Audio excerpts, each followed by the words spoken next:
All right, everybody, and welcome to this special episode of Saturday Football Live, which is recorded on a Wednesday night and will be out on a Thursday morning, so no Saturday Football Live at all because it's no live. But I'm delighted to be joined by Mick Oliver, the manager of Darvel.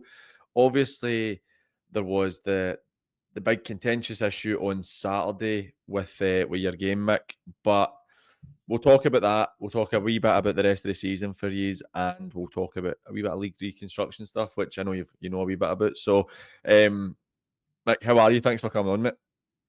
Aye, no bother. A wee bit better, obviously, after last night, and obviously with the carry on Saturday, to go and be able to put in a good performance last night has made us feel a wee bit better about things. So. And it also feels a bit better that literally Pollock have just scored against Shot, so that could potentially help you as well right now. Aye, that helps. That really helps me, aye. So, no, all good, and thanks for having me on. No, delighted to have you, mate. So, for everybody watching and listening, this will probably be maybe 30, 40 minutes worth of chat. No, it won't be a full interview like you would normally have, but I thought that we had Murdy on Johnny's show at the weekend, and I thought it'd be good to have the Darvel point of view coming for yourself, Mick. I thought it'd be nice for a bit of balance to have it in both. So Saturday, for anybody who watches this level and listens to this level and doesn't know about what happened in your game, then I'm wondering where they've really been, to be honest, for the last few days. But for anybody that doesn't know, Johnson Borough Darvel at the weekend, Johnson Borough are 1-0 down to Darvel, make a substitute or make a double substitute. Turns out to be a fifth and sixth substitute that the referees don't notice, Johnson Borough don't notice. One of those substitutes who was then taken off, but before he was taken off, wins a header that puts it on for a penalty, puts on the ball into the box. Johnson Borough win a penalty. They realise the mistake, players taken off, and then Johnson Borough get the penalty, score the penalty, and then end up winning the game late on, which got them the 3 points, and you have obviously walked away with no points. So I hope I've described that properly, Mick. How is it from your side? What is your point of view on the incident? And listen, you've summed it up fairly well. Well, again, I would like to make it clear this isn't it? Like, we're not by any way, shape or form coming for Johnston Borough or anything like that. Not at all. I actually spoke to Scott Graham on Saturday night from Johnston Borough, who's one of the kind of main men there. I think he's one of, I want to say his title was one of the directors. Because within a couple of hours of the game finishing, I had my phone was blowing up. People were wanting to speak about what happened and looking for quotes and different things. So I just wanted to kind of make them aware that this was going to, it was a matter of time before people started talking about it. It certainly wasn't going to be something that would go away lightly. So we're not coming for Johnston Borough. It's not that at all. It's more. I think the biggest thing is how the penalty was allowed to stand. That's the main thing for us. That's what we can't get our head around. So like you said, we're winning 1-0, 70 minutes gone. We've worked really, really hard to be in that position against a top side with top players who have already brought on the likes of Stuart McCann and the boy Mason and big Malcolm McDonald, and then they're still able to bring on Kieran Diver, for example. So you're playing against a team with real quality and you're digging into to try and see the game out. So they have a free kick and they make the double sub. And look at that point, nobody's really any the wiser. It's not until the award of the penalty that it all comes to light. So the free kick goes in. I don't think Kyle Lafferty's been on the pitch for, genuinely, I don't think he's been on the pitch for any longer than a minute. I can't remember exactly, but I think he might have been subbed on at the stoppage at the free kick. So he's literally came on the pitch with Diver, the two of them going into the box, and the free kick's then put into the box, and Lafferty wins the first contact. So there's basically 3 touches of the ball before it hits our player's arm. The boy that puts the free kick in, Lafferty's header, and then Stuart McCann then kind of volleys it back in towards the middle of the box, and that's when it hits our player's arm. So the ref gives a penalty. I've seen the penalty back. It looks like it is a penalty. It does their player's arms outstretched, so it probably is a penalty. That's fine. That's not where the issue lies. The issue then lies with the fact that the referee then realises his mistake, decides. Well, it takes them about 7 or 8 minutes to realise, to figure out how they were going to fix it. And his decision was that Lafferty should be took back off the pitch. Alan McKenzie, who had been subbed off for Lafferty, comes back on, and they let the penalty stand. So that for me is the biggest. I just can't, for the life of me, I can't get my head around that. I'm seeing people say the referee didn't score the goal, the referee didn't score the winner, he didn't win the penalty. That's just nonsense. Put yourself in our shoes and then give an opinion on it. He has 100% had a direct involvement in the penalty. If you've got half a brain about football, then you just can't argue that. So that's the biggest frustration for us.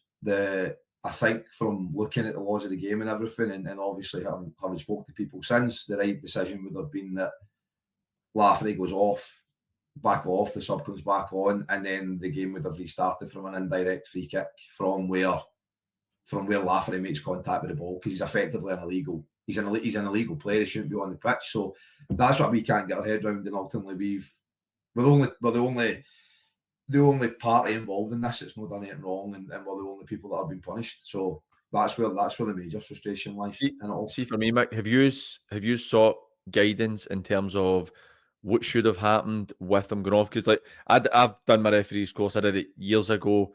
I have no idea what is actually supposed to happen in that instance where the player comes on. We use the illegal player comes on, and the free kick's then taken. But I don't know whether have you sought guidance and advice on what should have happened when he's come on and the free kick was taken? Obviously, you can research it yourself, but I mean, I don't want to say too much, but in terms of what the club are. Obviously, the club will be both clubs have been asked to put a statement forward. So the club are putting that together, as are Johnstone Borough. I have spoke to referees who have who have refereed at the highest level of the game in our country, and it seems to be that what should have happened was both players who were subbed on and off should have been cautioned, and the indirect free kick should have been awarded to Darvel from where Kyle Lafferty touches the ball. So again, I don't want to get involved in the ins and outs of that. I don't know the laws of the games inside out. I'm not a referee, so I don't want to get overly involved in that. I just think there needs to be some sort of common sense. You also see other things where there has been scenarios where people have put on ineligible players in the point the match is forfeit and the opposing team has been awarded the victory. But again, that's not necessarily what we're here looking for. It's just more how it was allowed to happen and how the referee. It's the referee for me. I mean, look, I don't for a second think that Murdy done it intentionally. I know fine well that it's been a genuine oversight for them. They had to make an early sub in the first half, which you can quite easily forget about because you don't normally make subs in the first half. So they had to make an early sub. I fully understand that. I've got a decent enough relationship with Murdy and most of the people at Johnstone Borough. So I say this isn't us coming for them.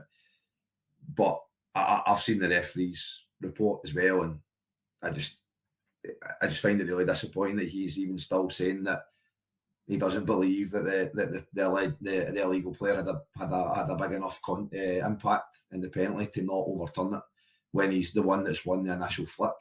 So what that tells you is that it's a guy who's never played the game before and can't put himself in that situation, because anybody, like I say, has got half a brain about football knows that Kyle Lafferty had a massive impact in the award of the penalty kick.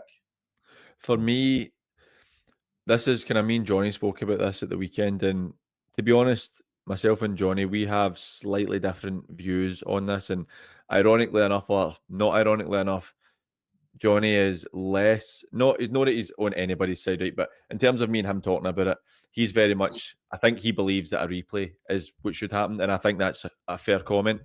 Whereas I'm a bit more on the side of, and because I'm speaking to you, it seems like I'm just pandering. But I'm of the opinion where I disagree with the referee. I think that obviously Lafferty's had a massive impact on the game because he's won the header that's put the one in the box.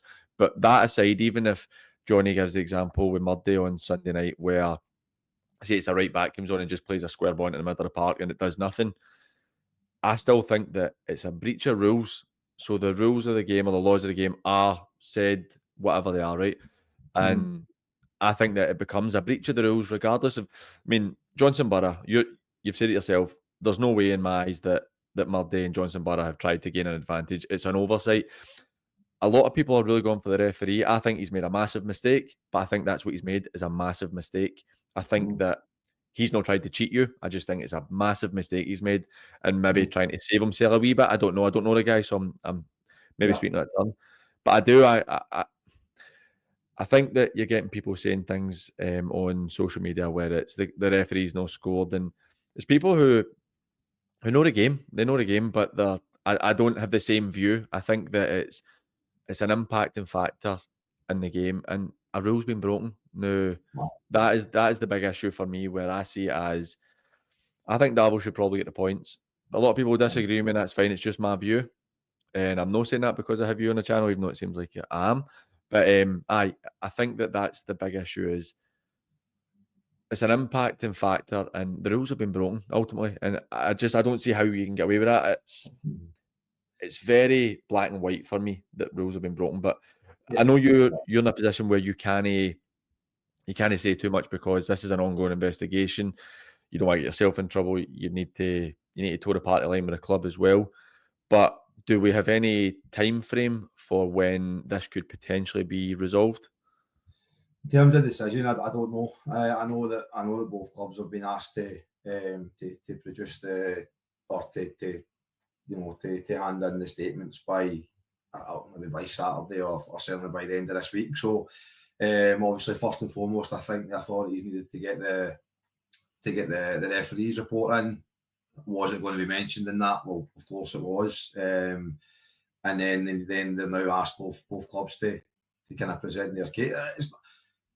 It's not presenting a case, I think. That's what I'm saying. Like you've said there, I think it's fairly black and white as well. You talk about replaying the game and stuff like that. That's not fair because we're winning the game 1-0 with 20 minutes to go. So you go for then having 20 minutes to see the game out.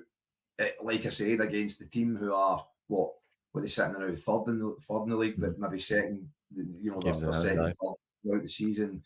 We know, in terms of what they're spending and things. So we knew how difficult that game was going to be, and we're there winning 1-0 with 20 to go. So giving us a replay, okay, it's better than the situation we're in now, but I still don't believe it's fair. I Aye. don't believe that would be the right outcome. If they want to replay the game, then the game should be replayed under the circumstances where we were before the rules were breached. But I know fine well that's never going to That happen. won't So, aye. but that would be the only fair way a replay would make sense to go and start the game for 0-0 and play a full 90-minute game. It doesn't benefit Darvel at all because, like I said, we've put a hell of a lot of work into that initial 70 minutes to be 1-0 up at a place where no many teams go and win. So, aye, look, it's easy for people to comment on social media. I've seen some of the comments, and put those people put themselves in their shoes, and see how they would be feeling after watching your team really perform pretty well for 70 minutes. And well, Johnston Borough were on top of the game in terms of having possession of the ball, but we knew that would be the case. But I felt we were restricting them to long range shots at goal, the crosses into the box, which we were dealing with pretty well. I remember them missing one real opportunity. Big McKenzie misses a header inside the 6-yard box. But other than that, I did feel like we were seeing the game out fairly comfortably, and as an absolute worst case scenario, we would have come away from there with at least a point. So, but it could have easily been all three. So I think part of the issue you have is you're saying you are kind of doing your job right, and we know what it's like. It could have happened in the 89th minute, and potentially you still could lose even if that doesn't happen. You know what it's like, particularly against a team who have a lot of quality. You always know there's a chance that football's so unpredictable that teams could be battling teams or whatever, and you could lose it. That is yeah, where my issue is with the replay. But I if I'm honest, I think without knowing it, I think a replay probably is what's going to happen, and it's it's not it's the necessarily what most I agree likely with. outcome. I Aye, mean, it's the most bare likely. minimum what has to happen. I don't.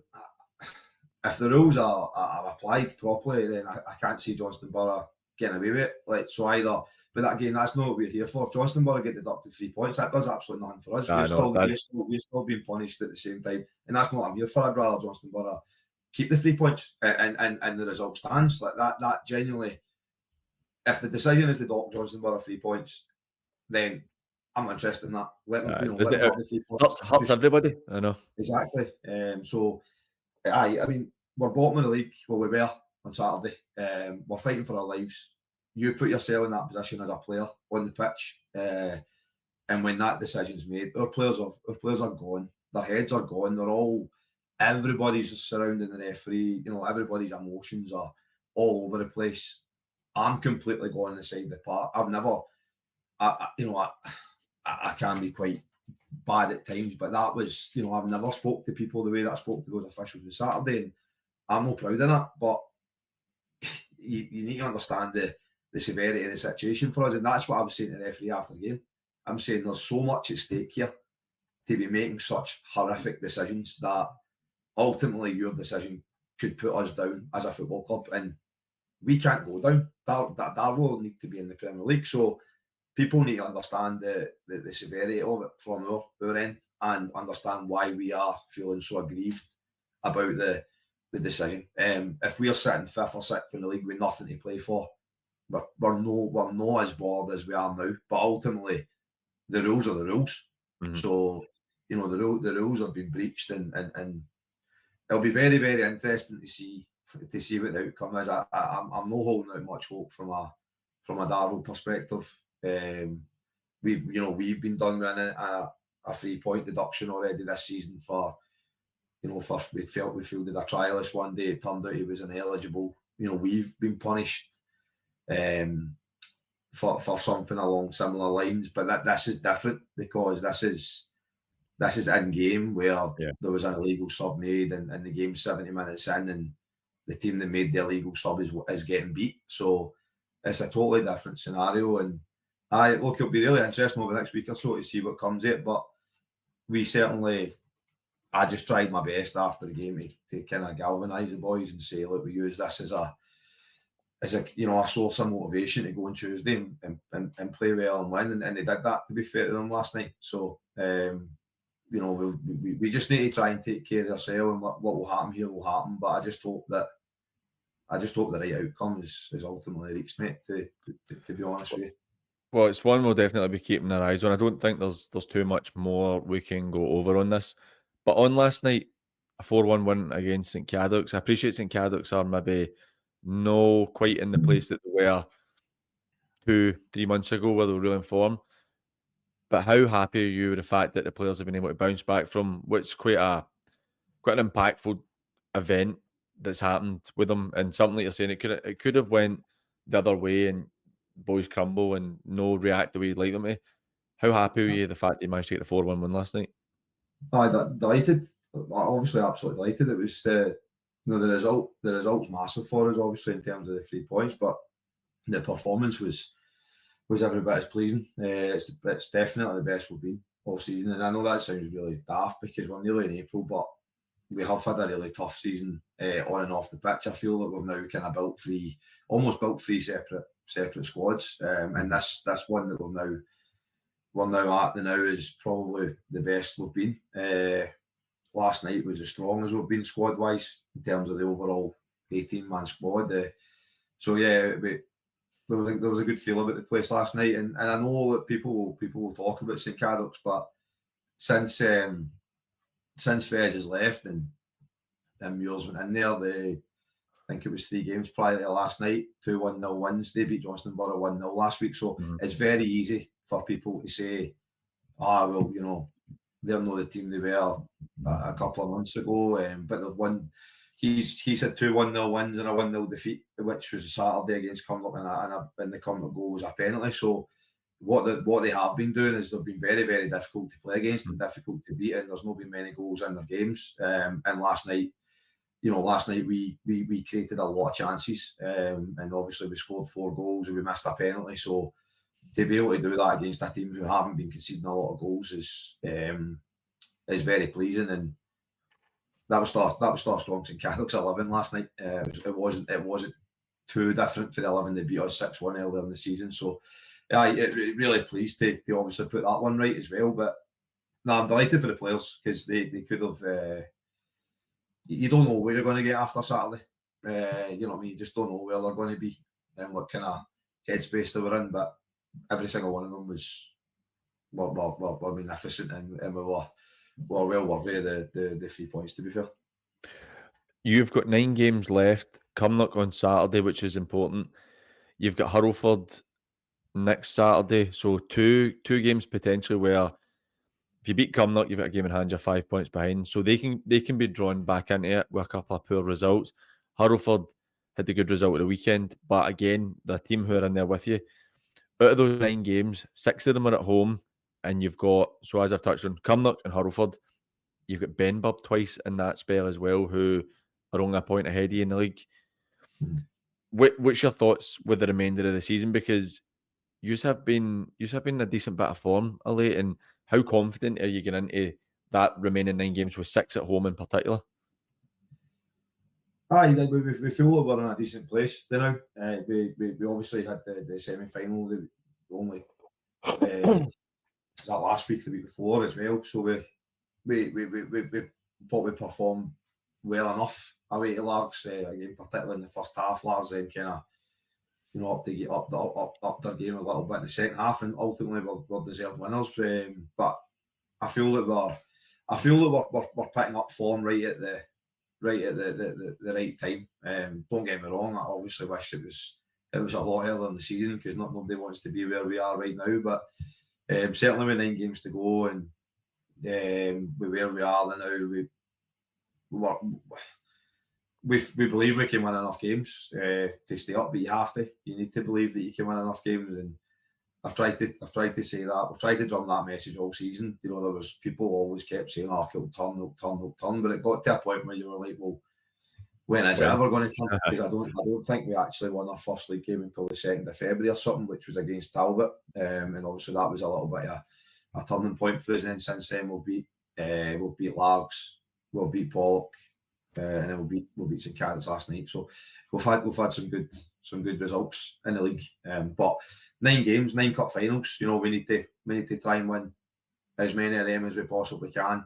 Obviously, double header against Benburb is going to be huge for both clubs because both of us are right in that fight. And look, I think the important thing for us is it's in our own hands because we do have. Well, I know shots are. I've got a game in hand. There's obviously shots are playing just now as we speak. But we've got a game in hand over Hurlford. We'll start to play them. We've got 2 games in hand. Sorry, 1 game in hand over Benburb now. We'll start to play them twice. So the fact that it's in our hands is positive. But look, everybody else around about us is fighting for their lives as well. So, and this league is so competitive that anybody can beat anybody on their day. And I watched Benburb last week against Drumchapel, and I thought in the first half Benburb were very good, and ended up losing the game 4-1. Second half Drumchapel kind of took it away from them a little bit. So, you know, it's not going to be easy, but I would say we're feeling confident enough that we can go and win enough games to stay in the division. I think we're now getting to the stage of the season as well where you're seeing it yourselves. Shots, Hurlford starting to pick up points against teams above you because I know that Clydebank won't say it, but the league's basically done, and unless they have the biggest capitulation that you've probably ever seen at any level of football, the league's pretty much done, particularly after their really good one against the Talbot last night. So everybody else, apart from Clydebank, they don't really have anything to play for anymore. Whereas that bunch at the bottom of the table, you just need to win games, and that's where I think that you'll start to see the teams picking up points. And I think it'll be quite interesting when you're playing against particularly like Hurlford and Benburb and stuff like that. We won't go too much longer. I know it's quite a late one for us tonight, but something I wanted to touch on is, and we had a wee chat about it before coming on air, is the league reconstruction. So far, it's been spoken about a wee bit. I've seen on social media and stuff. And for those that don't really know, I did a show on it last week or 2 weeks ago, with a guy, Callum Law, who writes for a paper up in the Highlands, and it was him that broke the story about Tier 5 reconstruction and the fact that the Lowland League was potentially going to split into Lowland West and Lowland East, which, based on what I'm hearing, that it's the licensed clubs that will go up from our league, and you guys are one of those clubs who could potentially benefit from jumping a stage and going into the Lowland League West. I'm hearing as well that there's a meeting with the West are happy with it, the East are happy with it, the Highland League are happy with it, but the Lowland League have got a meeting at some point this weekend from Friday to Monday to discuss it, whether they're happy with it, and then it goes to the working group, who I think if everybody's happy, then it'll go, and it could potentially come into effect on the start of next season. So I know you've obviously got your mind on trying to keep the team in the league, but with things that we've spoken about, what would your view be on a split of the Lowland League into West and East, and you potentially benefiting from that split? I think it's getting PG. I think it'll depend what club you're involved in, and that'll probably have an impact on what your opinion is. If I try to take the fact that I'm the Darvel manager out of it, then I think that the proposal is it's a good one. Everybody's got their own opinions on the Lowland League and things like that. I think our league's a brilliant league. I really do. I think the West, not just the West Premier, all the divisions, but particularly the West Premier, it's a well supported league as well. I know that there's probably been concerns in the past from some of the bigger clubs in the West Premier that if they do go up to the Lowland League, what kind of crowds are they going to get? Because there isn't. I don't know well enough anymore. I know East Kilbride have managed to kind of build up a good following since Mick's went in there in terms of travelling support and things like that. But I don't think that it's anywhere near as well supported as our league is. So revenue and things like that for some of the bigger clubs in our league would obviously take a hit. But if you're talking about, I don't know, 5 or 6 of the clubs going up together, then it probably makes it a bit more appealing for them. So that you're still going to have those big Ayrshire derbies and the bigger clubs. You're still including Clydebank and Pollock and teams like that are extremely well followed, along with some of the bigger clubs from down Ayrshire way. So I think the change sounds decent. I think it. I don't. The restructure. It's been this way now for a while, and to be honest, the one up kind of I think giving those clubs an opportunity for the West to be able to step in and add value to that Lowland League, I think can only be a good thing. I think it's a limiting factor. You talk about the promotion, which only the one club might go up, and we've not had anybody from the West go up yet. Obviously, the East have had a few. And what I'm hearing is this is a precursor to trying to push for a change in promotion into League 2 from Tier 5 to Tier 4. So it's something that I think needs to be looked at. Just for your knowledge, I don't know if you've seen it, but Pollock are now 2-0 up. So a text came through.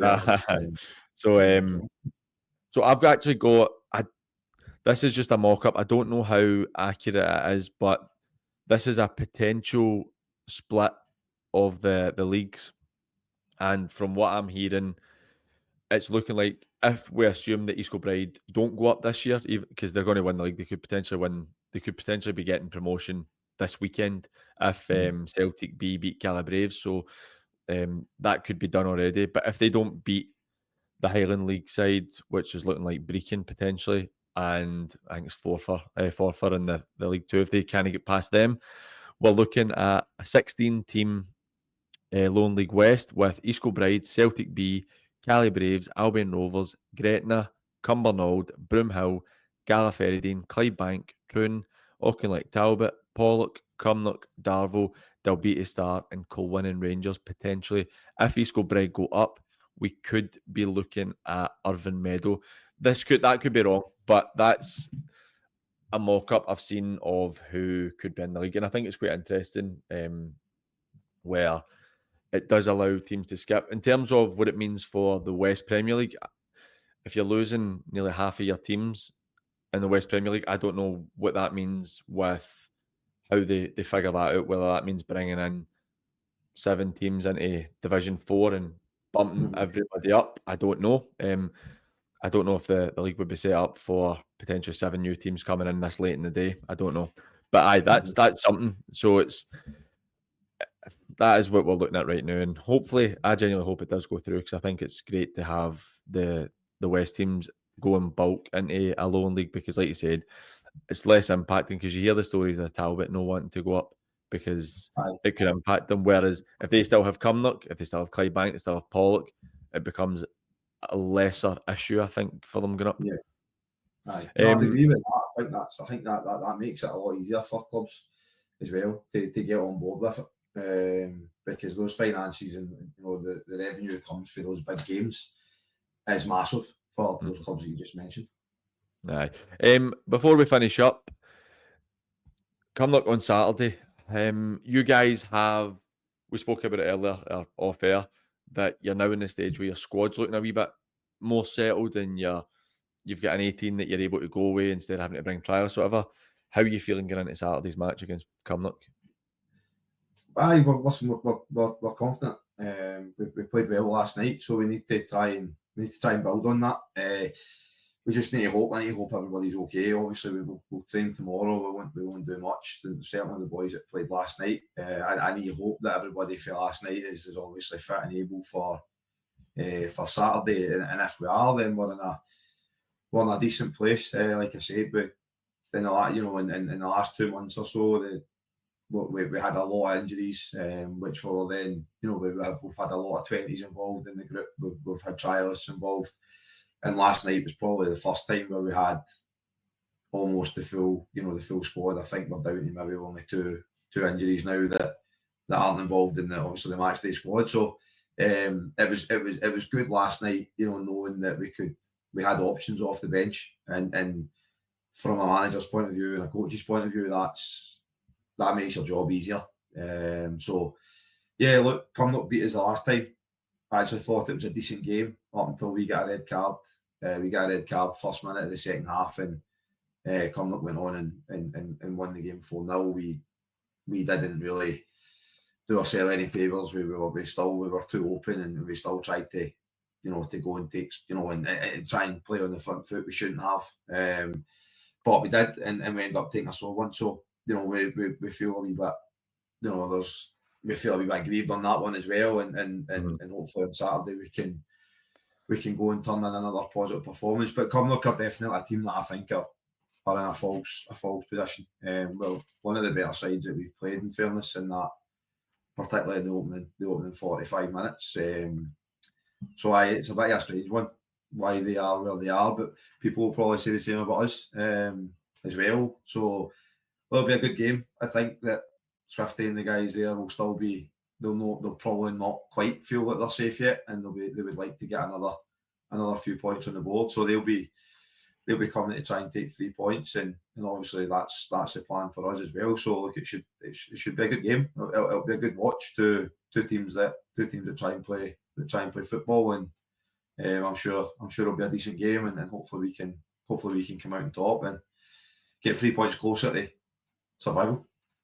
Look, all the best for Saturday. If you win, I'll be phoning you for the radio on Saturday for an interview. So let's hope you're in a better mood than last week. Aye, no, that's fine, mate. No worries. Look, Mick, thank you very much for coming on, mate. I really appreciate it, and thanks to everybody for watching. Appreciate you getting behind the channel. We're trying to do a lot of new stuff and bring a lot of content to yourselves. So if you could help us out and subscribe to the channel, or even become a member of the channel and help us continue to provide the highest level of content that we can, it'd be greatly appreciated. But thanks for watching and have a great weekend. Go out and support your local club. Cheers.